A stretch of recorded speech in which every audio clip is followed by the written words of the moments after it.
Hi friends, आज आपण एकदम हेल्दी आणि पौष्टिक लाडू बनवणार आहोत। तर त्यासाठी मी ते सर्व प्रकारच्या बिया घेतलेल्या आहेत।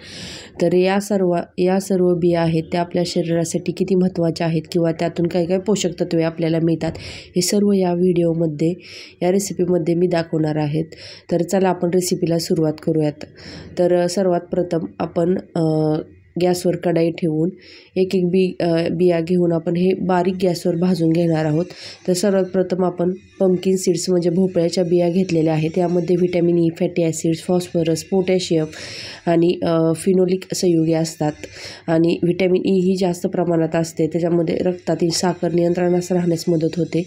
त्यानंतर मी सनफ्लावर बी म्हणजेच सूर्यफुलाच्या बिया घेतलेल्या आहे। यामध्ये अँटीऑक्सिडंट असतात, रोगप्रतिकारक शक्ती वाढते आणि या बियामध्ये व्हिटॅमिन ई आणि सेलेनियम आणि झिंक ही जास्त प्रमाणात असते। त्यानंतर तिसऱ्यांदा मी वॉटरमेलॉन सीड्स म्हणजे टरबूजाच्या बिया घेतलेल्या आहेत। यामध्ये मॅग्नेशियम भरपूर प्रमाणात असते, झिंक मुबलक प्रमाणात असते आणि ह्या सर्व बिया मी मंद आचेवर अगदी खरपूस भाजून घेते। त्यामुळे लाडू एकदम टेस्टी लागतात।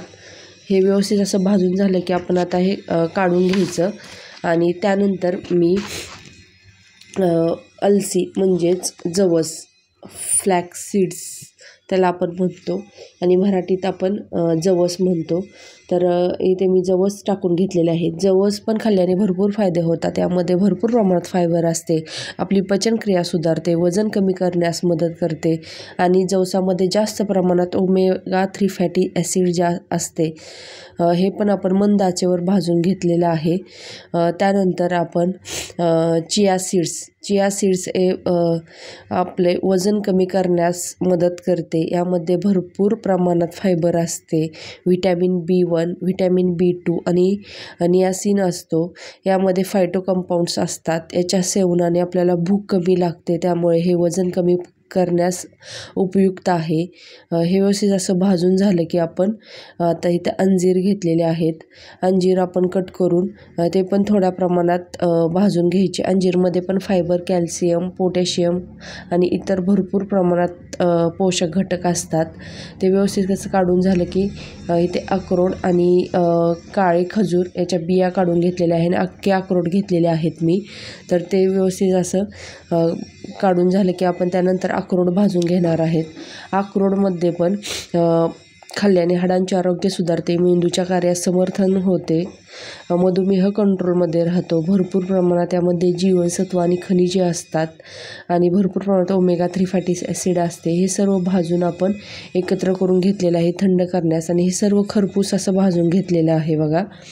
तर आपण हे गार करण्यास ठेवू आणि ते मिक्सर जारमध्ये आपण हे सर्व ओतून घेऊ आणि एकदम असं बारीक पण नाही, एक असं जाडसरच बारीक करायचं आहे आणि त्यानंतर हे एकत्र करून घ्यायचं आणि आपण आता जे काळे खजूर त्यामध्ये बारीक करून घ्यायचे। काळे खजूर खाल्ल्याने पण हिमोग्लोबिन वाढते, उच्च रक्तदाब कमी होतो आणि हे त्यामध्ये व्यवस्थित असे मिक्स करून घ्यायचे आणि खजूर खाल्ल्याने अशक्तपणा पण दूर होतो आणि यामध्ये एक 2 ते 3 चमचे साजूक तूप गरम करून टाकलेलं आहे, कारण बाइंडिंग येण्यासाठी।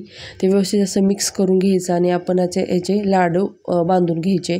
तर एकदम मीडियम साईजचे म्हणजे डेली आपण एक मॉर्निंगला इनटेक करू शकतो हा लाडू। तर इथे बघा एक 22 ते 23 लाडू बनवून तयार झालेले आहेत। तर तुम्हीही या पद्धतीने लाडू बनवून बघा आणि डेली सकाळी मॉर्निंगमध्ये किंवा सकाळी उठल्याबरोबर तुम्ही हा लाडू खा, तुम्हाला भरपूर प्रमाणात फायदा होईल। 1 महिन्यामध्ये तुम्हाला हा फायदा जाणून येईल, कारण यामध्ये पोषक तत्व भरपूर प्रमाणात आहेत। तर तुम्हाला व्हिडिओ कसा वाटला? व्हिडिओ आवडला तर लाईक, शेअर आणि सबस्क्राईब